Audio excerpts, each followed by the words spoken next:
You okay? We're good. I'm so happy right now because of hardware.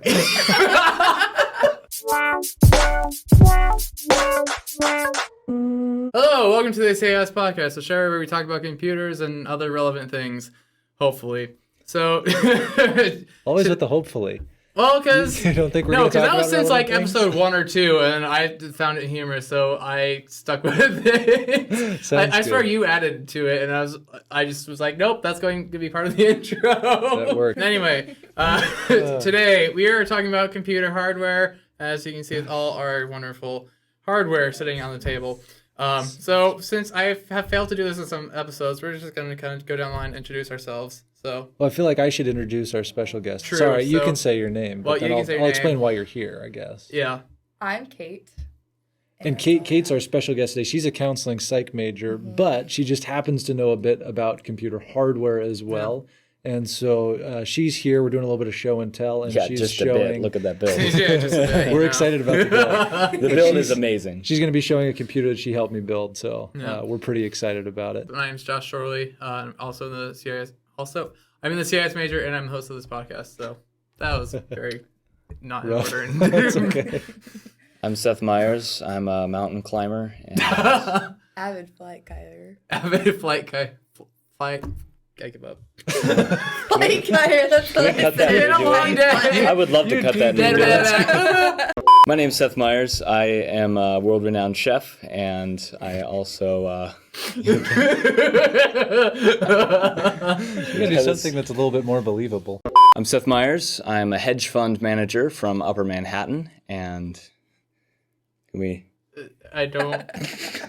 I'm Seth Meyers. I am a sophomore here in the Computer Information Systems program, and I brought, we'll talk about this later, but this is my baby, and I haven't named her yet. And I'm Okay. Stephen Elliot. Well- I am the current department chair of the Computer Studies Department, and I don't know this man. Fair game. Fair enough. So cool. So this is our hardware podcast. Yes. And so before we dive into our show and tell, I thought we could talk just a little bit about computer hardware, but we do have some really cool hardware for show Yes. and tell today. But computer hardware. So at least, so Josh, Seth, you guys have been through my Intro to Computer Hardware class. Yep. I've taken Intro to Computer Hardware, and I've also taught Intro to Computer Hardware. Yep. And then Kate, you've sat in on a couple of Intro to Hardware classes, though since it's not your major, it's not the class that you've taken. Yeah. but- That's true. So that's pretty cool. So what is computer hardware? I'll ask Josh and Seth that question. Computer hardware is all the stuff you can touch. I was just going to give it like that. Sounds stupid and not the accurate description it should give. We're going to think of well, something thanks. else, but Seth just basically said that. So, ta-da! That's exactly it. I mean, it's the tangible It's stuff. a tangible, So, computer the stuff that we parts. can actually see. And so that's what makes show and tell so much fun. And it'd be great to do like a show and tell software Yeah. podcast, but it might be a little bit less exciting. I don't think anybody wants to see the one piece of software I've written. Your Visual Basic? Yeah. Yeah. I mean, I've Which made the was? usual like calculators and number solvers. But Yeah. I also The made one that I a. think everyone does? I made a choose your own adventure game Oh, in yeah. Visual Basic. Made the whole game mechanic myself. On the front end, it's entirely mind-numbingly boring. It's so bad. I thought I wrote a cool story too, but it's really short. I didn't realize how short because you have to write all the options. So I was writing for hours. Then you actually play it, and it's about You're 2 like- minutes. Because you just choose 3 options and It's done. really just 3 decision points, but there was a ton of. So the code for it is so much more interesting than the game.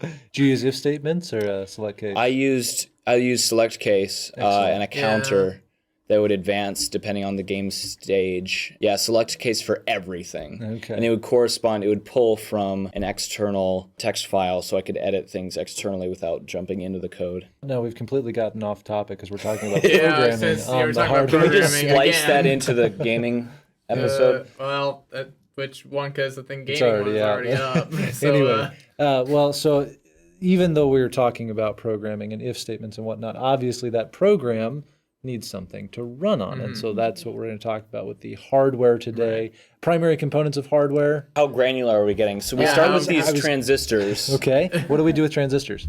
We send electricity one way or the other. Not quite. Good. It's been a while. It's been a Yeah, was last it's semester. been a while for me, and I'm like, How much do I actually remember? See, and this is where Kate would just chime in, and she's too modest to do this, but she'd just be like, yeah, transistor's a switch. It just turns off and on, obviously. Oh, funny. 255, 255. I just wanted to study it. I didn't want to just let them. That's kind. It's kind of you not to just shut them down with Yeah. what. Yeah, you know. I'm just a counseling psych major. The only thing I know about is feelings. So Well, and that wicked computer bill. Well, Yeah, That's and pretty apparently, yeah. So we'll get to that. So transistors, we combine those into gosh. arithmetic logic units that can do math for us. We combine those into complex logic circuits, and then those are built into a CPU, central processing unit. which is the brain of your computer. Okay. So CPU, motherboard. What other parts do we have in a computer? Well, you have the cooling fan, you got the... You need storage and RAM. So Yeah, you need storage is storage your and RAM. long-term memory. RAM is your short-term the- memory. You need peripherals, monitor, keyboard, Yeah, mouse. That's true. That's true. Which we don't have. With didn't us, bring really, any. except for Josh's laptop. Yeah, we didn't bring our peripherals. After lugging this thing all the way from my office, I'm kind of glad I didn't have to. See, you would have to actually pay me money to bring my peripherals down How because much? $20. Okay, yeah, we're not. Yeah, doing that. no. I have two 25-inch 2K monitors Nice. on a stand. Go to Vivo Mounts on Amazon. They make great stuff. This podcast brought to you by Vivo. I mean, quite literally, Apparently. it was given to me for free by Apparently. Vivo because I do their commercials. Nice. But anyway, the whole assembly is super heavy. I had to bring it down for a class demonstration once, and it was an hour-long process getting all of my stuff to the classroom. And Yeah, because weren't you moving my rate it- for that is $20 an hour. One cool thing about Emmaus is if you're in the CIS program, the inspiration will probably strike you to build a computer. Yeah. And at some point, there will be a brief lapse in the eternal brokenness of a college student, which will quickly end when you load up newegg.com and start working with components. I feel like Mr. Elliot knows that all too well. You'll have to build a computer while you're here, and then you can build it in our computer lab, which is a purpose-built room just for that. It's a great place to do it. I was trying to really just for that. I was trying to really sell the school here, but Oh, sorry, I didn't mean. Yeah, just for that. I mean it's a great room for it, and it was Yeah. good. No, it is a good room, Yeah. and it's definitely a nice environment. And we definitely encourage our students to build computers. In fact, Clean in and computer well-lit. hardware class, we Yeah. teach you guys everything you need to know to build a computer. It's Now- actually the opposite of my dorm. It's clean and well lit. Yeah, Yeah. exactly. Josh, you mentioned I know all too well the Yeah. poverty of buying too many computers. Yeah. So the reality is, I did something smart. One thing, just one Okay. smart thing. Before I came to Emmaus, actually, I'd gotten into Yeah. computer hardware before I was a student here, and I realized that I had no money to build these Yeah. computers. I was borrowing my dad's Pentium 2 laptop. That was my computer back then. But I realized that other people might want computers, and I could build them for them. So I was able to scratch the itch of building computers by getting other people to buy computers from me, and that's how I started my business. Building computers was Interesting. getting that, and that completely satisfied. I didn't have to build my own necessarily. I still did from Like, time you to still time. got the joy I of kind like of did physically that. making them I without kind of did that at having home to too, but it never be turned broke. into a business. yourself. It was just I would convince my friends and people to oh, you want a computer? Well, you should get a home built one. I don't know how to build one. Well, you see, I never really made money doing it though.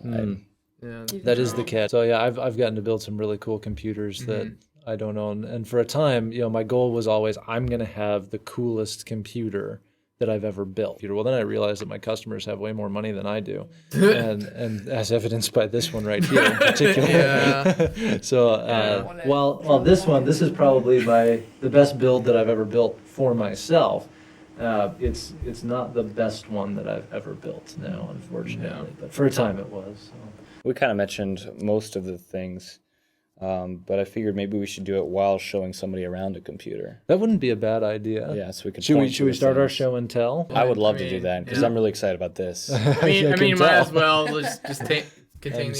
super excited. Now, than hold on. that Do we being- want to go like good, better, best, or do we want to go like? How do you want to do this? Do you I want think to we go? should save the best for last. Yeah, at we should least. definitely do that one save the last, best for last. sure. Yeah. Yours is kind of a standard. Was that full ATX? It's a full day. Yeah. So that's kind of a standard that technically people would be ATX. used to. Yeah. Mine's kind of a bit more specialized because it's miniaturized. Okay. Yeah. So, So why don't we start do with yours mine and then walk we'll- on we'll move on through. Do you want me to run a camera while you? Sure. So this is an Antec 900 case made by Antec, of course. It's a mid-size ATX case, and inside of it, I've got some fancy hardware. I'll go ahead and take off the side plate. There we go. So that everyone can see inside. This is built on a Ivy Bridge Intel i7, which is the Intel i7 3770. Which when I built it was the fastest thing out there, and now is still pretty good. It gets about a 9,800 CPU score, which is not too bad for an i7. And it lives under this. And it lives under there. Yeah. So this is my my Cooler Master V8, which is a 180 watt cooling solution. So I have overclocked this guy as far as the non-unlocked i7 will go, which I think this one will go like 3.8 gigahertz. So. Wasn't too fast, but it was all right. And I think I've got 16 gigs of RAM in here. It's two 8 gig DDR3 1600, or sorry, DDR3 1866 sticks, and it's pretty nice memory. And the fancy thing about this one, other than the fact that it's an i7 with 16 gigs of RAM, is the drive arrangement and the GPUs. So the GPUs, Seth, if you can move on over to those, you'll notice that there's two GPUs, two AMD Radeon HD 7950s in Crossfire, and they have a combined memory amount of 3 gigabytes. Sorry, 6 gigabytes, 3 gigabytes apiece. I'm doing a great job showing off my awesome build. So combined memory of 6 gigabytes, and they will run Star Citizen at just about 48 frames per second. Pair of them running, which is playable. Very nice. Very good. Very nicely playable. Yeah, and so can you see the SSDs way up top? So there's two SSDs. Are they tucked back here, or did I move them down lower? I forget. So anyway, I have 4 1 terabyte hard drives and 2 128 gig SSDs, which at the time that I bought them, I think I paid almost $200 per SSD for 128 gigs, which at the time was an amazingly good deal, and now I'm like, oh. They're like $60 a piece now. But anyway, the SSDs are in RAID 0, so striping for performance, super fast, 6-second boot times. And then I have my 4 1 terabyte hard drives. The first 200 gigabytes of them is in RAID 0, so it's striping across that. So it's 4 times the speed of a normal drive. And I think I've got 200 times 4 is 800 gigabytes, and then the rest of the drives is in RAID 10, so 2 of them are striped and perfectly mirrored on the other 2. Kind of a fancier drive configuration than most people would do. And to power it all, of course, a Corsair 1 kilowatt power supply just to keep things running. So, and Kate and I share I'm such a love lightweight for with my 850. Yeah, seriously. Kate and I share a love for the Corsair power supplies. So Very true. that's pretty good. And actually, your 850 is not too light, so it's pretty good. I think it's the RMX Series 2, which, I got to talk about that because there's something cool about that. True. So why don't you tell them the advantages of the Crossfire setup? So the advantages of the Crossfire, there's 2 different ways that you can set up Crossfire. One is to use multiple monitor support. So if you wanted to drive more than 6 monitors, which don't we all, really? Search your heart. Who doesn't? Down in there. You all know that you want to. So if we wanted to drive more than 6 monitors, we could drive 3 off of the internal graphics and then 3 off of the first graphics card. But then we would need a second graphics card. So we could set it up in multiple monitor mode and display up to 9. I think I can do 9 with this setup, 9 monitors.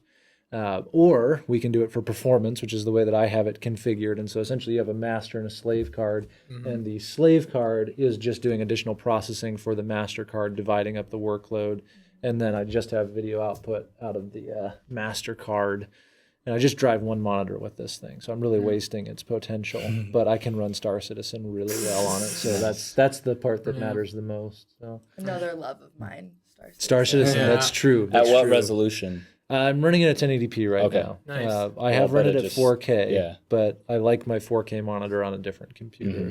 True. So I'm pretty happy. I like this thing. It's almost 5 years old now, though, so it's definitely time to be replaced. It's getting up there. Yeah. But That's, it lets you Summer project. You probably built yours about the same time as I built my previous build. Yeah. Yeah. Yep. Because you had a i5 3570 in there, right? Yeah. Yeah. Not even the K series. No. I was young. That's okay. It's okay. I was never a fan of the K series for the i5s. But, no. It's all about that overclock. That's what I have in there. So, Cool. So yeah, Seth, why don't you go ahead and move over to yours? I'll go ahead and do some videos. all right. So this build I just completed at the end of February. Your case is reflective, and I can see myself in the video. Let's go ahead and pull this pull that side up. panel up. There we go. There we go. That Oh, looks better. so much better than me. So the idea of this build is I needed something very quiet, very powerful, and also relatively compact. I have to bring this back and forth from my home state to Dubuque, so I couldn't lug something like this. I wanted something a little more compact. So I went with a mini-ITX form factor for the motherboard. And the unique thing about mini-ITX is it's very small. So while micro ATX, which is the vast majority of like standard desktops, is going to be, what's the dimensions? 11 by Close. I forgot. 12 by 9.6. 12 by 9.6 inches. This is something like 9 by 9, if that. 6.7 by 6.7. Yeah, it's very small. 6.7 by 6.7. So it's a very small square form factor of the motherboard. You can barely see it in there behind my massive CPU cooler. But so that the motherboard in a lot of builds is the determining factor as to how small you can get the build, right? Because there's no way you can shrink a motherboard beyond getting a different form factor. So yeah, it's a small case. Then on top of that, I've got this is from a company called Be Quiet. I believe they're Austrian. German. Yeah, Be Quiet's German. Noxua is Austrian, I think. I think that's right. Yeah. So Be Quiet is German. They make silent CPU coolers, which I love. Great stuff. Keeps it so cool. I'm overclocking to probably 4.7 gigahertz right now. Trying to get a stable 5. That's still eluding me, but I am not done yet. So yeah, it's holding great temps at 4.7 gigahertz. And so then behind that, we've got 16 gigs of high-speed DDR4 overclocks to 3200. This is a GTX 1070. Whoa. I got really excited. Yeah, I know. You sprung all the way for the 1080. 1080 rolls off the tongue so well. It just, That needs caught to make its myself way to my there. office now. Right. No, it's a GTX 1070, which, in all honesty, is just about as good. Because unless you want to be running Star Citizen in 4K, there's no reason for a 1080 other than future-proofing. You say that right now. You know how ridiculous that's going to sound in 5 years. Other than future-proofing. I put in that qualifier. There you go. So, So but 1070, GTX 1070. Yeah, I'm not even really a gamer. It's just I want to play games once in a while, and I figured I'm going to have this around for a long time. Whatever comes out, I just want to be able to handle it. So it does what I do play, and you guys are going to laugh at me, but PlanetSide 2, Ultra 2K, 60 frames per second. It's pegged at that. And then Battlefield Bad Company 2, so going way back to like 2010, of course, 60 frames per second on that. I think that's the only 2 really recognizable titles I ever play. Dude, you should definitely. I'm try probably Star wasting Citizen this. on this. Yeah, I mean, the sad thing is that 1070 in there is probably still double the performance of both of my cards. So, It is pretty beefy, and you can overclock this as well. oh man. And I was super happy with the design of this card. This being a very small case, I needed airflow. And the airflow in this case is pretty decent. It's direct front to back. So we got 2 fans here. This is the standard case fan. Then down here we've got a special silent fan from Noxua because I needed silence, and I'll get to that in a second. And then it gets pulled through the CPU cooler by the Be Quiet fan, and then out the back through this fractal design fan in the back. And with the GPU here, you can't see it, but there's a very small fan on the bottom. It's a bit like a squirrel cage in your home ventilation system. And Because everybody's familiar with their home ventilation or a jet engine. We could go with that. It's a bit like a jet Or engine. a laptop fan. Or something like that. Something like that. So, well, that implies not powerful, and I don't like that kind of a connotation, you know. Well, we wouldn't want to miscommunicate. Go Right. ahead. So that's actually pulling cold air in directly from this fan, which is feeding it. It runs it across these parallel cooling fins inside of the card, and exhaust it straight out the back. So the advantage to that over an open blower style card is you don't fill your case with hot air. So it serves its purpose very well. Cool. And then does the power supply, it draws from beneath the case and then blows out the back? Is that? Yeah, Okay. it's and I got a bottom. This case comes with vents on Removable everything. filters Yeah, and stuff. cool. Yeah, that's cool. filters. Yeah. So a bottom vent and a filter on that. It's of course a Corsair power supply RM850X. What I was going to say about that, this is like their higher end, the RMX series. The velvet bag. Yeah, I get this in the mail and I open up the big box and it's Corsair has big box. Yeah, it is. Corsair has set an example of really good product packaging. Oh no. Which I think is actually an important part of like selling a product because of the experience when the user opens it. Makes you it's want to like, buy another one. Exactly. I want to buy another one just for therapy. It's an experience. Yeah, I want to buy another one just for the pleasure of opening it up. So nice black box. You open it up and it's nice in there, and you see this velvet bag off to one side, and that's what the power supply is sitting in. They've given you a velvet bag whose main purpose is to you pull a power supply out of it once. That's the entire purpose of its existence, because they just wanted to make sure that you understand how cool this is. There is the best. That's what it The is. cables That's are all there modular, so you don't have to plug in the cables that you don't need. They come in a nice little canvas bag with Velcro, and it's like you could use this bag for something else. It's that nice. Have you found a use for your velvet bag since? The velvet bag, no. So this kilowatt power supply I got, I got it almost 5 years ago. I think I held on to that bag for 3 years trying to figure out what could I use this for to give it purpose, because it's such a nice bag. You could put I have no use for it. cables. But which cable is worthy of a velvet bag? I don't know. Oh my goodness. All of So- them at once. So you've got a modular power supply. So you've probably got your main power, you've got your GPU power, and then what do you have for drives in there? I didn't see. Yeah. Talk about So drives. the drives are all hiding behind the back panel, which I don't think I will open today, because if you've ever built a computer and you've done some cable management, you know that that cables back are. bay is not unlike. Anybody have children? Raise your hand. I can't see you.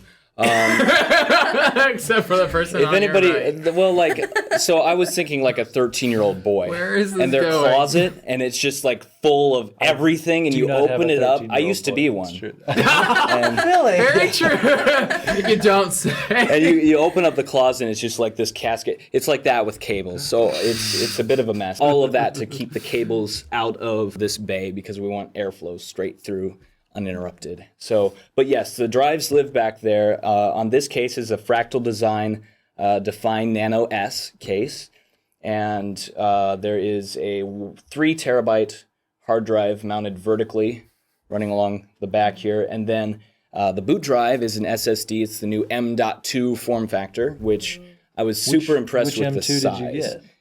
The Samsung 960 Evo. So on the consumer line of things, it's the fastest available. If I went for the Pro, there's a very slight speed increase, but it was not Ever worth so the price slight, increase. so, yeah. It's 250 gig. And I was impressed at how small they are. This is literally just the size of a stick of gum. Yeah. And- M2s are crazy. And you see it online and it's like, oh, that's kind of cool. But then you hold it and you realize how tiny this thing is. Have you ever held a 128 gigabyte micro SD card? All I have is 64, but I it's- get what you mean. yeah. It's the size of my pinky nail, and it's just like this, oh. There's 128 gigabytes. I mean, my first computer had a 2.5-inch hard drive that was 20 gigabytes. Yeah. And that was the top of the line. Yeah. Yeah. It's amazing. No, it's ridiculous how And it's small. I Like, love this new gotten- form factor, though, because it also cleans up your case. Rather than sitting in a drive bay and SATA cables running to it, it just slots into the back of your motherboard Yeah, I and it was just gonna lives say, there. so this is the gigabyte. Is it a Z270N? Yes. Yep. Okay, so that one has the M2 on the back of the motherboard,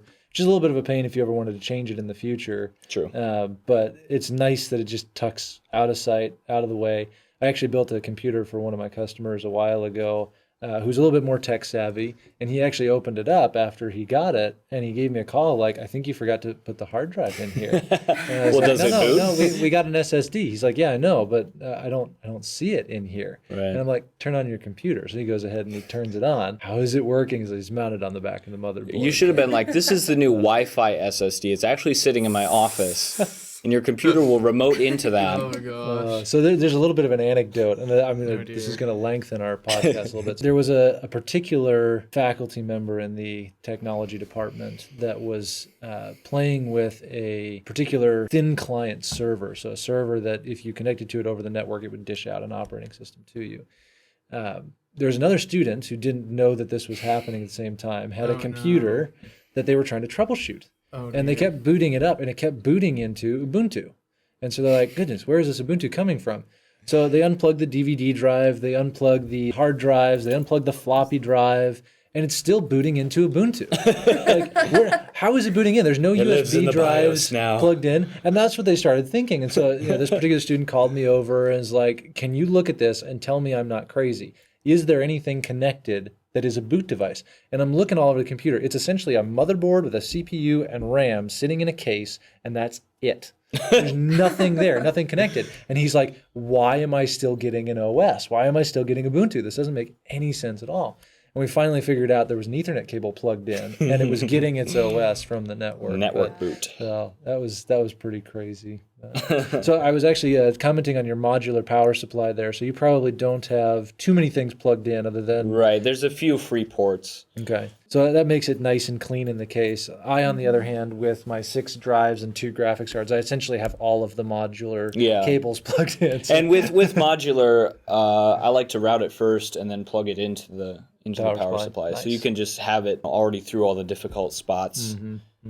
The other end of the cable is generally a bit more manageable than the business end. Yeah. So cable management took a while, but overall it was pretty good. Cool. And that is a really clean looking case. I will comment on you did fractal a really design. Good job. Makes it easy. Oh, I was going to give you all the credit. That thing looks awesome. I was happy with how it turned out. After I built it, I was like, okay, this looks better than I thought it would. And so I went ahead and sprung for the Corsair Lighting Node Pro. I noticed some blinky red lights in there. Yeah. And I was just saying before we started, I should have booted into the OS because you actually have to...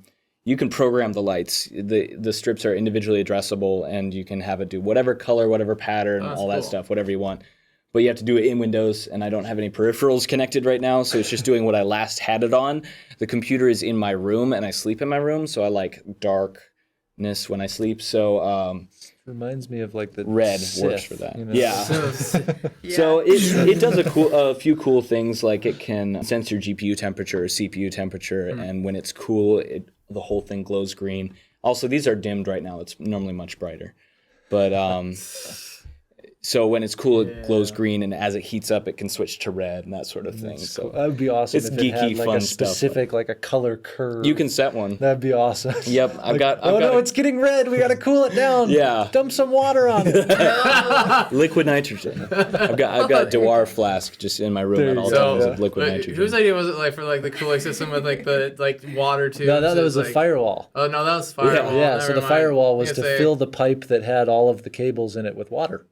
Yeah, that's a firewall. I was gonna say if it was the cooling thing, so particular you just slice a pipe open and just like, oh, it's cooled down. There you go. That won't cause any problems. But that was for firewall. Yeah. So overall, pretty satisfied with the build. So Josh, what did you bring for us today? I have this laptop of which I did not build. It is a mid 2012 Mac with 2.5 gigahertz and an Intel Core i5. And 8 gigs of memory, which is the only thing I've updated in this. It does what I want it to do and allows me to edit this podcast and such, and has other apps. And he comforts himself with that knowledge as we ruthlessly make fun of it for being a Mac. Oh, I know. Like I'm like me and like one or two terrible. other people are like Mac people, and everyone else is just like Mac. How dare you? Every time I have to sit down and work on that thing. No, I just want to throw it Seth out a over window, but it's here- not mine. No, because Seth over here is working like that's OS class. We're working and- with Macs and yeah, OS, working in and Macs, and every time I come in, I just- he's just like, I I hate Mac more and more and more. I hate the operating the more system. I'm in this class. It's just not good. See, and I have completely the opposite view. I love the Mac operating system. Oh. I hate the fact that they don't let me install it on other hardware. The Yeah, Mac like- operating system, you can get everything that Mac offers by know- just using Ubuntu. You know, That's not true. Not true. What That do is they not do? True. Spotlight. That's not what I was There gonna has go to be a for. third-party There's a plethora of spotlight. other things. Time machine. There has to be third-party options for all of those There is things. not a Not- third-party option that's as good as Time Machine. I love Time Machine. No, like, But it's- I think I'm in that same boat. GarageBand is horrible. No, because like there's part of me that would like I would love to not have like a case that looks like this, but have it run Mac.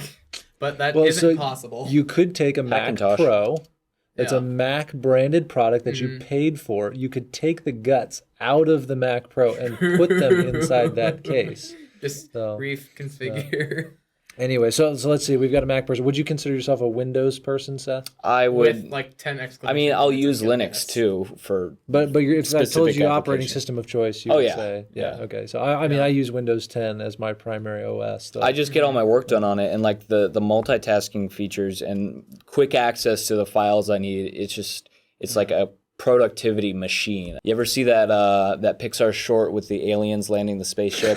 yes. And it's all these switches. It's Yeah. just, that's me with Windows. The glass gets the water put back in the flour. yeah. It's set back on the table. It's exactly like that. Yeah, I know. That's a great So short. I feel like operating systems is very specific to each individual person's Can you- needs. Because like, no, because I feel like Seth on Windows is me on Mac. Like just except for like I do like a bunch of video editing and like screen recording of my devices, and I'm able to do that with my iPhone and Mac, where I can just record the screen through a cord and not have to spend a bunch of extra money on like software that So you just need Kali Linux, which has a built-in screen recorder, right? On to like record the device but like do that with Kali Linux. I just have to like plug in my. I guess when Nice. I said Ubuntu does everything Mac does, I think more in terms of like productivity and work rather than like the pretty things. We'll have to debate operating systems on another podcast. Yeah. We But do we- that. we're We'll bring in away from Spencer and hardware feed him to the lions. Oh no! Poor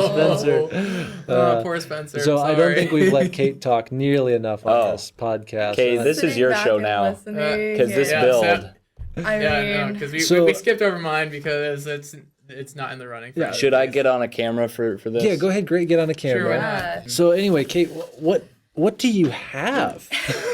What don't I It looks so have? different than ours. So did It does. Yours is so slim. This is a custom super micro server, and it pretty much represents the top of the line for IU rack mount server hardware right now. So that's pretty awesome. Okay, so yeah, one U rack mount server's pretty cool there. Yeah, I mean, Yeah. obviously. And you said it's essentially the height of computing right now, which I'm agreeing with because I know what's in this thing. And I'm Right, super excited about this thing. It's so cool.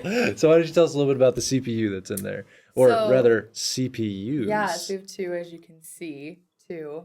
And it's an Intel Xeon E5 2699 There V. you go. It's a lot of There you numbers. go. There's so Okay, many there's So many numbers. numbers. So many It's- important numbers to remember. It's an E5 2699 V4. There we go. Yeah. So it has 22 cores, which is super cool. Considering that like 4 cores with hyperthreading, so 8 threads, 4 cores without hyperthreading, so 4 cores, Yeah. and you have Not 2 that many. processors Right, with so- 22 cores. 44 cores, so 88 threads. 88 threads. That is Yeah. ridiculous. Yeah. Oh my goodness. It gets the job done, that's for sure. That is for dang sure. And it also looks like you have a ton of memory. So I think I had 2 DIMMs, do. 8 gigs apiece for 16 gigs. Seth, what's in yours? 2 8s? Yes. So two DIMMs, 8 gigs apiece. How many do you even have over there? I have 12 DIMMs. Are you serious? Well, Yeah, wow. 12 Yeah, DIMMs. 12. Wow, Six that's how and much so six. many. It's a Like a little 128. overkill, but Each one is 128 gigs a Yeah. DIMM. Pardon? Holy What? No, seriously. Excuse So me? a total of 1.5 terabytes when you add them all together. Yep. 1.5 terabytes of RAM. Yep. Yeah, Yep. That's possible. it is possible. It is possible. Just a couple months ago, actually, Samsung released these new 128 gig DIMMs. Is that what these are? That's what those are. Yep. This is Previously, all really new stuff. it's then. all really new. Yep. It's been running for a little while, so it's a little bit dusty, but it is all Yeah. brand And new it's, stuff. It's funny because like back in the consumer computing world, or enthusiast, I guess you would Yeah. say.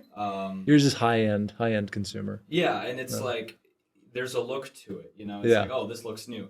This kind of looks, mid 90s, but this is miles beyond what I've got. Just over called my Ouch. beautiful server mid here. 90s. It's green. Come on. Each it's of green. those mid 90s DIMMs cost about $1,500. Wait, what? No, How much? each of those DIMMs is about $1,500. Yeah. That's like $8,000 of RAM. Yeah, pretty Well, much. I mean, there's also $8,000 of CPU there too. So Oh my goodness. Each of those CPUs is a $4,000 CPU. It's So that's crazy. 16K just on this part of the motherboard here. Yeah. So Basically. does anybody want a new car? Yeah. Because that's Or several of my computers. yeah, I mean either one. cool. So we've got 1.5 terabytes of RAM. We've got Yeah. 88 cores. And before we talk about what in the world this thing is used for, Mm-hmm. can you tell us a little bit about the storage that this thing has? Yeah, so I have one 10 terabyte hard drive there, and That's right, 10 terabytes. 10 three terabytes. times bigger than yours. right, and also 2 terabytes Samsung 960s. And they're the 960 PCIe. Pros. So Right, unlike serious? similar to your 960 Where are they? Evos. Don't ask that question. Yeah, I don't know why you're asking that. Obviously, They're in the not fair. they're in the drive phase. yeah. That's not fair at all. And so they're running on RAID 5. So like I said, they're on RAID 5. So would you want to maybe explain? Yeah, what so RAID 5, is? for those people who aren't particularly familiar with RAID, I can talk about so different RAID levels. So there's RAID level 0, which is where you stripe data between 2 or more disks. So if you have 2 disks, half the data goes to each of them, effectively doubling your read-write performance. RAID 1, you're going to have 2 drives, but they're perfect mirrors of each other, and that's to prevent data loss. So if you have 2 drives, same read-write performance as a single drive, but if one of them died, don't lose any data. RAID 0, if one of your drives dies, you lose everything, which is pretty terrible if you have important data. RAID 5 is kind of the best of both worlds, though it's not the best of both worlds. RAID 10 is the best of both worlds. RAID 5, you have striping across all the drives with distributed parity. So parity is a small amount of data, usually taking up about 1 drive's worth of space, from which you can calculate, if you lose a drive, you can calculate the data that's missing from the parity and from the drives that's there, which is why this is set up in RAID 5. So we have 3 drives. So we're effectively doubling our read-write speed, and then the third one is serving kind of as a backup for the 2 that are there. All right, so now that we know what we have, like 15 terabytes of hard drive space, we've got 1.5 terabytes of RAM, and we've got 88 threads across 44 cores sitting inside of this crazy server. And I know what it's for because, of course, it's for one of my customers. But Kate, do you just want to talk a little bit about what is this thing for? Well, you could use it for CPU intensive applications, but this one in particular runs is used to run virtual machines.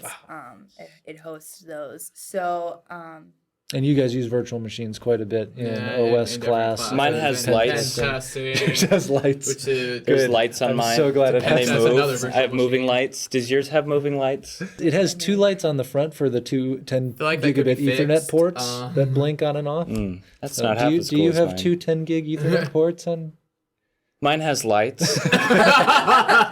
You just keep saying that. That's pretty cool. All right, so virtual machines, I'm guessing it's running something like ESXi, which is, okay. So for people who don't know what a virtual machine is, it's like, that theory that we are all a computer simulation. Basically, it's fake computers. It's emulated computers. So if you talk to this computer, it thinks that it exists, and it thinks that it's running on actual hardware because your host operating system has told it that it is So basically, it believes that it's running on a physical computer, but in reality, it's running on some virtualized hardware. Exactly right. It makes it seem like the machine is running on its own dedicated hardware, but in fact, it's not. And Which is kind of cruel. So it thinks that it's real. It doesn't have feelings. It might. Though we do have a counseling true. major here, so maybe we should talk There about we how go. how would a computer. No, we won't get into that. So of course, Is that Freudian? because I know the customer a little bit, so they have VMware ESXi running on here, hosting a series of workstations essentially. So then thin clients at a desk can connect to this one across the network and run the computer off of here. And so, can you tell us a little bit about each of those virtual machines, Kate? Yeah, so each virtual machine has 4 cores at up to 3.6 gigahertz. Okay. It has 16 gigs of RAM and 30 gigs of RAM. It has a 30 gig RAM disk. So Okay. it has the 16 Did you just put the gigabytes Canon of one RAM in? and That a one's 30 dead. gig RAM disk. Oh, good grief. And 90 Is that the gigabytes Canon battery? on the SSDs. Basically, this is running 20 of those, Mhm. and it could run about 80's Windows 10 machines. Wait. So Wait. 20 of what? 20 of the computers I just said, which is basically your computer. So 20 plus of my 10 computer in that plus one. the 10 gigabyte RAM disk, or 30 gigabytes Man. of RAM disk. That's kind of not fair. So she just said that it was it can run 20 of your computer plus Plus. RAM disks. Right. So your computer has 2 drives in it. It's got an SSD and it's got a 3 terabyte hard drive in it, right? So your computer has an SSD and a 3 terabyte hard drive. Your 3 terabyte hard drive has a maximum transfer speed of probably 110 megabytes per second. Yeah, whatever. About Typical SATA 3 yeah. hard drive. And then your SSD can probably move things at maybe even 10 times that speed, right? So 3.5 I actually don't know what gigabytes. M.2 transfer speeds are. So your 960 Evo, I'll tell you because I do know, is Yeah. 2.7 gigabits per second, or gigabytes Okay. per second. Sorry, 2.7 gigabytes per second. She has some M2 Pros, right, which are working at 3.5 gigabytes per second, but she has them in RAID, so they're effectively 7 gigabytes per second, which is stinking crazy fast. Now, a RAM drive, in this particular instance where we're using quad channel memory, a RAM drive has a transfer speed of 140 gigabytes per second. And so each of her computers, each of these workstations essentially has a 30 gigabyte RAM drive that's operating at 140 gigabytes per second. So, So, I you mean, can if- dump the entire drive Yeah. in less than a quarter of a second. Which is probably useful for like when it's shut down.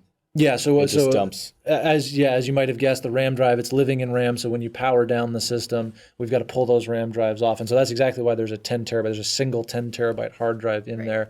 That 10 terabyte hard drive is essentially there just to store those RAM drives when the computer shuts down. That's its whole purpose, and it does some backups and archiving as well. But So for some like real world illustrations of those kinds of transfer speeds, if you ever have a movie on your computer and it's like an HD movie, that might be 4 gigabytes, maybe an more. HD movie, if you're talking like a Blu-ray quality movie, which would be 1080p and Yeah, 7.1 1080. channels, so that can get up to 20 gigabytes. Or Okay, so. yeah. So Yeah. between 4 and 20, depending on how it's compressed. Most of the ones on mine are somewhere in that range. So it can dump one of those probably faster than you could throw the Blu-ray disc out of the window. Oh yeah, definitely. So it could dump your library of those faster than you could throw one Blu-ray disc out the window. You could take your 1 terabyte hard drive and drop it out of a 3-story window, and it would be done transferring before that 1 terabyte hard drive. It would transfer a whole 1 terabyte before the 1 terabyte hard drive hit the ground. Isn't that beautiful? So it's fast. And so our customer actually uses that for some high-speed applications, each of their workstation, in order to load these memory-intensive and disk-intensive processes into their environment super fast. And so running a virtual machine, you'd think, well, why don't we just build them all? Why don't we build them 20 towers like this? And well, this is great. This would be nice. But as far as the amount of power that's used, the space that's used, we can stick all of that power into a 1U 19-inch rack mount case, stick it into their climate-controlled server closet, and they can run all 20 of their machines off of that. Their electricity bill is a lot lower. The equivalent price. So, Kate, can you tell us a little bit about the total cost of that system? It's about $40K. So For the price of a brand new luxury sedan. Yeah, so about 2 years at Emmaus. So we got a $40,000 server. So for $40,000, and you think about $2,000 per person that's running that, we're getting more performance in a smaller footprint at lower energy than if we put a workstation on everybody's desk. And so that's the reason for that ridiculous server over there, which I'm stoked that it could be here tonight. And what's the interface for everybody's personal workstation to? So there's two 10 gig Ethernet ports coming off the back that go into a switch. 10 gig, and then it's actually delivered fiber optic from the 10 gig backbone switch, or not backbone, but 10 gig switch, fiber optic to a thin client, which is essentially just it's a computer that knows how to connect to the internet and find an IP address. What kind of hardware does a thin client have then? Barely anything. I think it's got like 512 meg of memory on board and a very simple CPU. It's essentially just a network interface card that happens to have two USB ports for keyboard and mouse, and then a DVI port for a monitor. Okay, yeah. So, and that's essentially all that it's doing, is translating from a network interface to keyboard, monitor, mouse, and that's at each of those workstations, and then each of those. That's beautiful. That's a really elegant solution. So there's one final thing I want to tell you guys about, and that's my love here of Corsair power supply. Oh yes. So, since they all share their love, so why not? I know. Kilowatt 850, and yours is only. Go ahead. A 600 watt. Yeah. 80 plus Hey. platinum. So I have you beat in wattage. Yeah. So and so that's part of that power efficiency that I was talking about. She's got that only a 600 watt power supply in there, and that's all that she needs to power that. And really, like, all of that is those two CPUs. Those are 160 watt CPUs. So you got 320 watts of power just in the CPUs. The rest of it, the RAM, the drives, is like 25 watts. Yeah. So the rest is just headroom. Pretty much, yeah. And so even though 600 watts compared to my kilowatt, your 850 watt, think how energy efficient that is compared to sticking 20 of these on desks. 20 kilowatts versus 600 watts, which is really cool. But at the commanding price of $40,000, which is pretty ridiculous. I think the hardware there. Does it make you nervous just carrying this thing, because you had to like bring it here? I have an insurance policy, but we're very careful with that one. So how long did it like take to build? What's a build? Not long. One of these? Not long. So Kate helped me out with a little bit of it. It took us an hour and a half. Maybe to install CPUs, RAM. Yeah. And most of that is getting the RAM out of the stupid packaging. Right. I know, it's ridiculous how they pack it sometimes. Just another day at the office for Kate and Mr. Elliot building $40,000 computers. This was just fairly rare. Fairly rare. Take a break to play Star Citizen, buy a couple hats, Can't wear the yellow ones. They're ridiculous. So. You don't like that yellow hat in Star Citizen? No, I don't. I can't be like everyone else, obviously. So anyway, I think the hardware there probably constitutes about $35,000, but then the other $5,000 is usually what I charge, for overhead, for insurance on that thing, for the configuration of it. So special configuration with ESXi, which is more my ballpark than Kate's ballpark. That makes sense. Yeah, so it's got a bit of overhead when it finally makes it to the customer. Hopefully, the customer never watches this and realizes they paid $5,000 for configuration. Might want to cut that. I don't know. Should we? No, that's okay. They know what they're paying for. Yeah. And labor. Yeah. Just in building for that hour and a half, $5,000. Well, but once you factor in all that stuff. Yeah. And you got to split it between two people. And I mean, they wouldn't have gone to you if it wasn't a good deal.